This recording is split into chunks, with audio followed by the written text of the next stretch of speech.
This is what we call fat burning.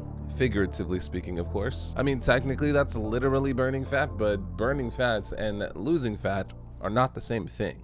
Let me explain. You see, guys, you can enter a state of what we call fat burning. You can do this by exercising in a way to get your heart rate into what we call the fat burning zone, which is just the point at which your body prioritizes the oxidation of body fat. Now, of course, it takes time to get into the fat burning zone, but that may be a topic for another video. Now, the second way your body can get into a state of fat burning is to get rid of this. And this is pretty simple. It's oats in a cup. And the oats in this cup are going to represent what we call your glycogen storages or carbohydrates, which is typically what carbohydrates break down to within your body. Now, your glycogen is stored both within your muscles as well as your liver and some other places. And in order to get to burning this, you must first deplete your glycogen storages. And so the question becomes, how do you deplete your glycogen storages? And see, this is where intermittent fasting comes in. If you go 12, 14, 16 hours without consuming anything, your body will eventually deplete its glycogen storages. Your muscles will become a little flat. In most cases, you'll be hungry unless you're used to eating that way. And this is also why people tend to tell you to do cardio first thing in the morning, because that's the easiest time to go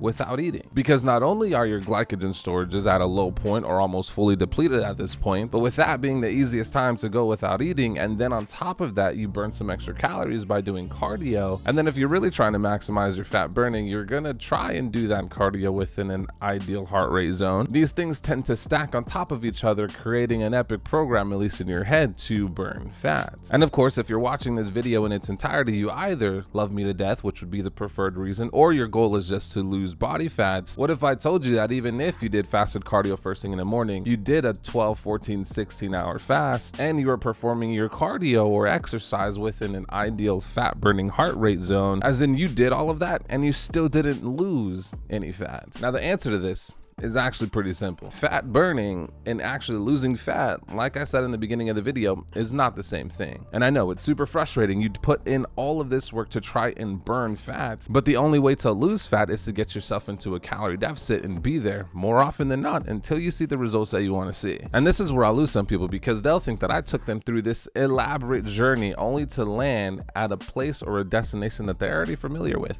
calorie deficit. And that's my point. You can choose to worry about all this stuff in order to try and burn fat optimally. But at the end of the day, in order to lose weight, lose body fat, it's going to come down to consuming less calories over time, training and eating enough protein in order for you to maintain muscle and potentially build muscle. Look, we know that there's a lot of misinformation and misleading information out there. Yes, I am a coach. I coach online, I coach in person here and there. And if you're someone who wants that extra help, there's a link down below to an application. And then this application, I'll reach out directly to you. I'll review it. I'll send you a video based on what I think the game plan is, and the ball will be in your court if you want to move forward or not. I think that's it.